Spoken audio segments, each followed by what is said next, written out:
میرے محترم بزرگوں، دوستوں اور بھائیوں، السلام علیکم ورحمۃ اللہ تعالی وبرکاتہ۔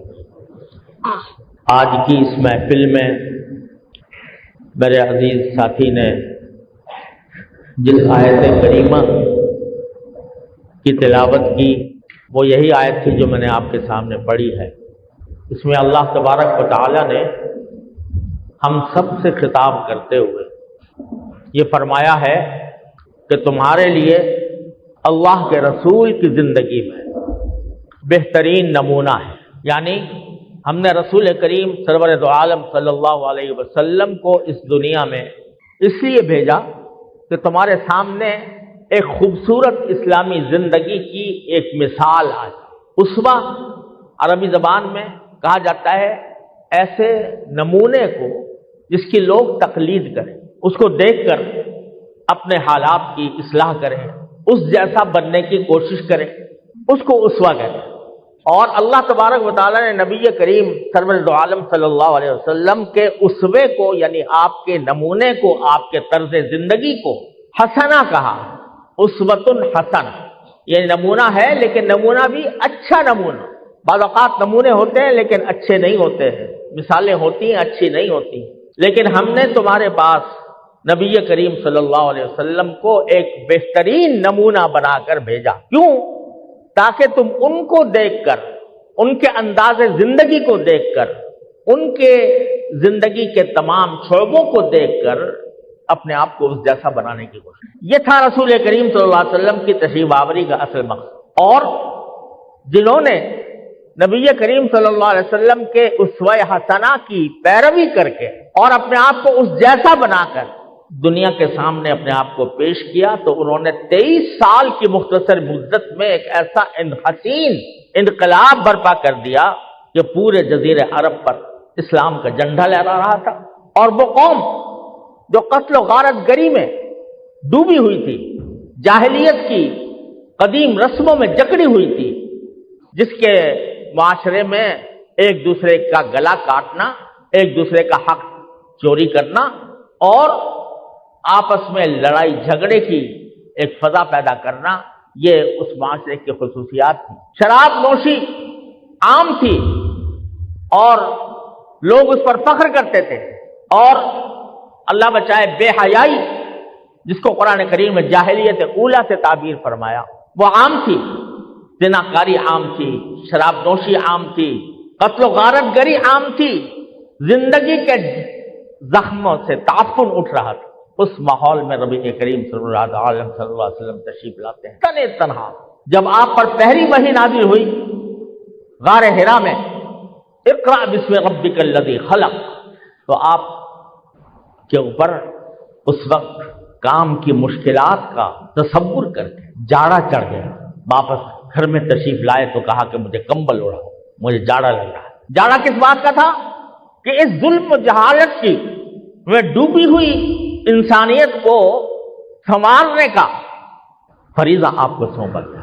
تنہ تنہا مکہ مکرمہ کے پورے جزیرے عرب، وہ قوم جو دوسرے کے بات سننے کی روادار نہیں تھی، اس کو حق کی بات سمجھانا، اس پر اس کو قائل کرنا، یہ اتنا بڑا بوجھ تھا جس نے نبی کریم صلی اللہ علیہ وسلم کو جاڑا چڑھا دیا۔ لیکن دنیا نے دیکھا کہ اسی فرد واحد نے صلی اللہ علیہ وسلم 23 سال کی مختصر مدت میں ایسا عظیم انقلاب برپا کیا، جو قتل و غارت گری کے خوگر تھے وہ امن و آشتی کے پیغمبر بن گئے، جو بے حیائی میں ڈوبے ہوئے تھے ان کی حیا کی قسمیں کھائی جاتی تھی، جو دوسروں کے بال پر ڈاکہ ڈالنے کے عادی تھے وہ اتنے دوسروں کے حقوق کے علمبردار بن گئے کہ دنیا نے ان کی جیسی مثال نہیں دی۔ یہ 23 سال کی مختصر مدت میں جو انقلاب رونما ہوا، اس کی وجہ یہ تھی کہ جب سرکار دو عالم صلی اللہ علیہ وسلم کا نمونہ حسنہ ان کے سامنے آیا اور ان کو اللہ نے یہ پیغام دیا کہ ہم نے یہ نمونہ تمہارے لیے اس لیے بھیجا ہے کہ اس جیسے بن جاؤ۔ اگر تم عبادت گزار ہو، عبادت کرنا چاہتے ہو، اس طرح عبادت کرو جیسے رسول اللہ صلی اللہ علیہ وسلم کی۔ اگر تم تاجر ہو تو ایسے تجارت کرو جیسے نبی کریم سرور دو عالم صلی اللہ علیہ وسلم نے تجارت کی. اگر تم کاشتکار ہو تو ایسے کاشتکاری کرو جیسے نبی کریم صلی اللہ علیہ وسلم نے جلف کے مقام پر کی. اگر تم باپ ہو تو اس فاطمہ کے باپ کو دیکھو کہ اس نے اپنی بیٹی کے ساتھ کس طرح برتاؤ کیا. اگر تم شوہر ہو تو صدیقہ عائشہ کے شوہر کو دیکھو رضی اللہ تعالی عنہ کہ انہوں نے کس طرح ان کے ساتھ زندگی گزاری. غرض ہر شعبہ زندگی میں آپ کو نمونہ بنا کر آپ نے اللہ تعالیٰ نے بھیجا اور صحابہ کرام نے اس نمونے کو اس طرح اختیار کیا کہ ان کی زندگیاں بدل گئیں. آج الحمدللہ وہ سیر طیبہ ہمارے پاس موجود ہے. ہم پورے اعتماد کے ساتھ یہ کہہ سکتے ہیں کہ سرکار دو عالم صلی اللہ علیہ وسلم کی زندگی کا ایک ایک لمحہ اور ایک ایک گوشہ اس طرح محفوظ ہے کہ دنیا کی کوئی قوم اپنے مذہب اور اپنے دین کی ایسی مثال پیش نہیں کی. لیکن جب ہم اپنی حالت پر نظر ڈالتے ہیں تو ہم ہر سال ربیع الاول کے مہینے میں سیرت کانفرنسیں منعقد کرتے ہیں. نبی کریم صلی اللہ علیہ وسلم کی سیرت کا بیان ہوتا ہے, اس میں آپ کے اعلیٰ اخلاق کی تعریف ہوتی ہے. لیکن وہ محض ایک نظریاتی اور محض ایک زبانی جمع خرچ ہے جو ہم کرتے ہیں. غور کرنے کی بات یہ ہے کہ سیرت النبی کی محفلوں میں اس کے جلسوں میں شریک ہونے والے اگر ہم اس طرح سے نظر ڈالیں کہ آیا اس جلسے میں شریک ہونے کے بعد اور سرکار دو عالم صلی اللہ علیہ وسلم کی حیات طیبہ کے پراں گوشے کے واضح ہونے کے بعد ہماری اپنی زندگی میں کوئی تبدیلی آئی, ہمارے اخلاق کچھ بہتر ہوئے, ہمارے اعمال کچھ بہتر ہوئے, اس میں کوئی تبدیلی آئی؟ اگر اس سوال کا ہم جواب اپنے آپ سے لیا کریں تو ہمارا معاشرہ سدھر جائے. لیکن عام طور سے ہوتا یہ ہے کہ رسول کریم صلی اللہ علیہ وسلم کے مناقب ضرور بیان کیے جاتے ہیں, آپ کے فضائل بیان کیے جاتے ہیں, لیکن ہماری زندگی کا پہیہ جس ڈھب پر پہلے چل رہا تھا اسی طرح وہ چلتا رہتا. نتیجہ یہ کہ وہی سیرت جس نے 30 سال کی مدت میں دنیا میں انقلاب برپا کر دیا تھا, آج وہ سیرت ہمارے سامنے ہے لیکن ہماری زندگیوں میں کوئی تبدیلی نہیں لا رہی. میں ایک صرف پہلو کا ذکر کرتا ہوں چونکہ رسول کریم صلی اللہ علیہ وسلم کی حیات طیبہ کے تو بے شمار پہلو ہیں اور ان سب کو نہ ایک مجلس میں بیان کیا جا سکتا ہے نہ اس کا استقصا کیا جا سکتا ہے. لیکن ایک پہلو میں عرض کرتا ہوں جو ہماری موجودہ معاشرے کی بیماریوں کی جڑ وہ ہے اس بات کی فکر کہ میں جو لقمہ کھا رہا ہوں وہ حلال ہے یا حرام.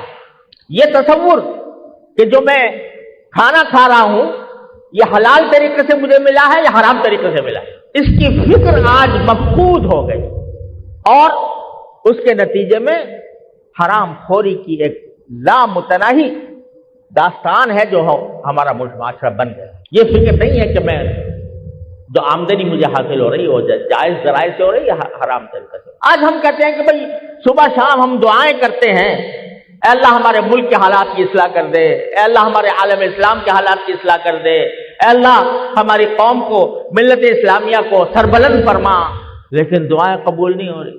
دیکھو جہاں جہاں مسلم ممالک آباد ہیں کیسی مصائب و آلام کا شکار. خود ہمارے ملک کو دیکھو, اللہ نے کیسے خزانے ہمیں عطا فرمائے.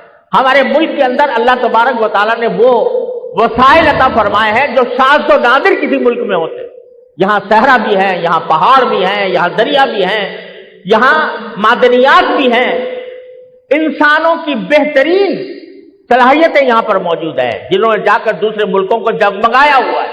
لیکن اس سارے وسائل کے باوجود ہم جب دنیا کے ممالک کی فہرست میں اپنے آپ کو دیکھتے ہیں تو ہر چیز میں ہمارا مرتبہ نیچے نظر. شام میں کس طریقے سے خون بہ رہا ہے مسلمانوں کا, فلسطین میں کیسے بہ رہا ہے, کشمیر میں مسلمانوں پر کیا گزر رہی ہے, بھارت کے مسلمانوں پر کیا گزر رہی ہے, لیبیا میں کیا ہو رہا ہے, مصر میں کیا ہو رہا ہے, یمن میں کیا ہو رہا ہے. فتنہ و فساد کی آگ ہے جو بڑھتے ہوئے. کیوں؟ دعائیں. عمرے کو لوگ جاتے ہیں, ملتزم کا خانہ کعبہ کا غلاف پڑھ کر دعائیں کرتے ہیں, یا اللہ ہمارے ملک کے حالات درست کر دی, یا اللہ ہمارے عالم اسلام کے مسائل کو حل فرما دیجیے. سب بڑے ذوق و شوق سے عمرے کرتے ہیں، حج کو جاتے ہیں، خانہ کعبہ کی زیارت کرتے ہیں، پردے پکڑ پکڑ کر دعائیں کرتے ہیں، مگر حالات میں تبدیلی نہیں آ رہی۔ کیوں؟ اس لیے نہیں آ رہی کہ قرآن نے یہ بات کہی تھی ان اللہ لا یغیر ما بقوم حتی یغیروا ما بانفسہم، کہ کسی قوم کی حالت کو اللہ تعالیٰ اس وقت تک تبدیل نہیں کرتا جب تک کہ وہ قوم خود اپنے آپ کو بدلنے کے لیے تیار نہ ہو۔ خدا اقبال نے اسی قرآن کریم کے مفہوم کو ادا کیا ہے کہ خدا نے آج تک اس قوم کی حالت نہیں بدلی نہ ہو جس کو خیال اپنی حالت خود بدلنے کا۔ اور ایک حدیث میں رسول کریم صلی اللہ علیہ وسلم نے ارشاد فرمایا کہ بہت سے لوگ ایسے ہوتے ہیں کہ اللہ تبارک و تعالیٰ کے حضور عاجزی کے ساتھ گڑ گڑا کر دعائیں کرتے، یا رب ایسا کر دے، یا رب ایسا کر دے۔ یہ الفاظ رسول کریم صلی اللہ علیہ وسلم یقول یا رب یا رب، اے میرے پروردگار ایسا کر دے، اے میرا پروردگار ایسا کر دے۔ اور کیسے لوگ ہوتے ہیں؟ اشعث اکبر، کہ وہ ان کے بال بکھرے ہوئے ہیں، عاجزی کے ساتھ، درماندگی کے ساتھ، عاجزی کے ساتھ گڑ گڑا کر پروردگار کو پکارتے ہیں، اے رب ایسا کر دے، اے رب ایسا کر دے۔ دعائیں تو یہ کر رہے ہیں بڑے عاجزی سے گڑ گڑا کر، لیکن ان کا حال یہ ہے کہ مطعمہ حرام وملبسہ حرام ولحمہ غذی بالحرام۔ دعائیں تو کر رہے ہیں لیکن ان کا کھانا حرام، ان کا لباس حرام، ان کا گوشت حرام آمدنی سے ابھرا ہے۔ فَأَنَّىٰ يُسْتَجَابُ لَهُ الدُّعَاءُ، تو رسول کریم صلی اللہ علیہ وسلم فرماتے ہیں بتاؤ ایسے آدمی کی دعا کیسے قبول؟ اللہ کے سامنے گڑ گڑا رہا ہے، یا اللہ میری پریشانی دور کر دیجئے، میرے حالات کو بدل دیجئے، لیکن اس کو یہ فکر نہیں ہے کہ میں جو کھانا کھا رہا ہوں وہ حلال ہے یا حرام، میں جو لباس پہن رہا ہوں وہ حلال ہے یا حرام، میرا گوشت جو بن رہا ہے وہ حلال آمدنی سے بڑھ رہا ہے یا حرام آمدنی سے بڑھ رہا ہے، اس کی فکر نہیں۔ تو پھر کیسے رسول کریم صلی اللہ علیہ وسلم فرمانے فَأَنَّىٰ يُسْتَجَابُ لَهُ الدُّعَاءُ، اس کی دعا کیسے قبول ہو؟ تو آج ہمارا سب سے بڑا مرض، سب سے بڑی بیماری یہ ہے کہ ہم رزق حلال کی اہمیت کو بھول چکے ہیں۔ جگہ جگہ رشوتوں کا بازار گرم ہے، جگہ جگہ رشوت کی آمدنی سے لوگوں کی پرورش ہو رہی ہے، ان کا گوشت رشوت کے حرام مال سے بڑھ رہا ہے، اور اس کی کوئی فکر نہیں ہے۔ پیسہ آنا چاہیے، کسی بھی طرح ہو پیسہ آنا چاہیے، حلال سے ہو یا حرام سے ہو۔ دفتروں میں جا کر دیکھیے کیا حال ہے کہ وقت کی پابندی نہیں، تنخواہ پوری وصول کی جا رہی ہے، اپنا حق وصول کرنے کے لیے تو مظاہرے بھی ہیں، احتجاج بھی ہیں، ہڑتالیں بھی ہیں، لیکن میں آیا اپنا حق پورا دے رہا ہوں کسی کو یا نہیں دے رہا، اس کی فکر نہیں ہے۔ یاد رکھیے قرآن کریم نے فرمایا وَيْلٌ لِّلْمُطَفِّفِينَ الَّذِينَ إِذَا اكْتَالُوا عَلَى النَّاسِ يَسْتَوْفُونَ وَإِذَا كَالُوهُمْ أَو وَزَنُوهُمْ يُخْسِرُونَ۔ بڑا افسوس ہے ان لوگوں پر، یہ عذاب ہے ان کے اوپر جو ناپ تول میں کمی کرتے ہیں۔ جب اپنا حق لینے کا وقت آتا ہے تو پورا پورا لیتے ہیں، اور دوسرے کو حق دینے کا وقت آتا ہے تو ڈنڈی مار جاتے ہیں۔ یہ صرف سودے کے ناپ تول کے لیے نہیں ہے، بلکہ ہماری زندگی کے ہر شعبے میں۔ اگر میں ایک جگہ کا ملازم ہوں، 8 گھنٹے کی میری ڈیوٹی ہے، اگر میں اس میں سے 10 منٹ بھی کم کرتا ہوں تو یہ ناپ تول میں کمی کے اندر آتا ہے، اور اس کے نتیجے میں میری تنخواہ اس حد تک حرام ہو جاتی ہے جس حد تک میں نے صحیح وقت نہیں دیا۔ ہمارے ہاں مدارس میں یہ نظام ہے کہ اگر کوئی شخص دیر کرتا ہے ڈیوٹی میں تو وہ خود رضاکارانہ طور پر اپنی تنخواہ کٹواتا ہے، اور ہمارے اکابر کا یہ ایک عظیم سلسلہ اسی کے اوپر چلتا رہا۔ لیکن یہاں تک کہ جو ڈیوٹی کے اوقات ہیں، 8 گھنٹے کی ڈیوٹی اگر کسی جگہ ہے، اس ڈیوٹی کے اوقات میں کوئی شخص اپنا کام چھوڑ کے تلاوت کر رہا ہے، حرام ہے اس کے لیے۔ تلاوت قرآن بڑا عظیم ثواب کا کام ہے، لیکن کسی کا حق مار کر نہیں، کسی کی ڈنڈی مار کر نہیں، اپنا اگر کوئی عبادت بھی کر رہا ہے اس وقت میں تو وہ اس کے لیے حرام ہے، اس لیے کہ وہ 8 گھنٹے کا وقت اس کا بک چکا، اس کو پورا دینا چاہیے۔ تو یہ چیز ہے جو در حقیقت ہمارے معاشرے کو گھن کی طرح کھا رہی، حرام خوری، ناجائز طریقے سے آمدنی حاصل کرنا۔ رسول کریم صلی اللہ علیہ وسلم نے فرمایا کہ طلب کسب الحلال فریضۃ بعد الفریضہ، حلال طریقے سے کمانا یہ نماز و روزے کے فرائض کے بعد یہ سب سے بڑا فریضہ انسان سے کہ وہ حلال طریقے سے کمائے، اس کی فضیلت ہے۔ التاجر الصدوق الامین، وہ تاجر جو سچا ہو، امانت دار ہو، وہ مع الانبیاء والصدیقین والشہداء یوم القیامہ، قیامت کے دن وہ انبیاء کے ساتھ ہوگا، صدیقوں کے ساتھ ہوگا، شہداء کے ساتھ ہوگا۔ لیکن اگر وہ خیانت کرے، لوگوں کے حقوق مارے یا ناجائز طریقے سے آمدنی حاصل کرے تو فرمایا کہ التجار یحشرون یوم القیامت فجارا، تاجر لوگ قیامت میں فجار بنا کر اٹھائے جائیں گے، بدکار بنا کر اٹھائے جائیں گے، جو ناجائز طریقے سے اپنی آمدنی حاصل کر رہے ہیں۔ تو میرے بھائیوں اور دوستوں، میں عرض یہ کرنا چاہتا تھا کہ رسول کریم سرور دو عالم صلی اللہ علیہ وسلم کا اسوہ حسنہ، یہ اس کا زندگی کا وظیفہ بنانا چاہیے، اس کے ایک گوشے کو واقعتاً ہم اپنی زندگی کے لیے مشعل راہ بنائیں۔ لیکن میں یہ سمجھتا ہوں کہ ان سارے آپ کی سنتوں میں، آپ کے اخلاق میں، آپ کی عبادات میں سب سے مقدم چیز یہ ہے کہ انسان جس کے جسم کی جس آمدنی سے پرورش ہو رہی ہے وہ حلال ہو۔ روزہ رکھ لیا لوگوں نے، روزہ رکھ لیا رمضان میں، روزہ تو اللہ کے لیے رکھا، اور افطار کر رہے ہیں حرام کی آمدنی سے، افطار کر رہے ہیں رشوت کی کمائی سے، افطار کر رہے ہیں ڈنڈی مار کر، لوگوں کا حق غصب کر کے، تو وہ روزہ کیا ہوا؟ سب سے زیادہ فکر آج میں سمجھتا ہوں مسلمان کی یہ ہونی چاہیے کہ میری آمدنی حلال ہو، میں اپنے بچوں کو جو کھلا رہا ہوں وہ حلال آمدنی ہو، حرام نہ ہو۔ ورنہ جیسا میں نے ابھی آپ کے سامنے عرض کیا، رسول کریم صلی اللہ علیہ وسلم کا فرمانا ہے کہ آدمی گڑ گڑا کر مانگتا رہے اللہ تبارک و تعالیٰ سے، اس کا کھانا حرام، اس کا لباس حرام، اس کا گوشت حرام، تو اس کی دعا کیسے قبول ہے؟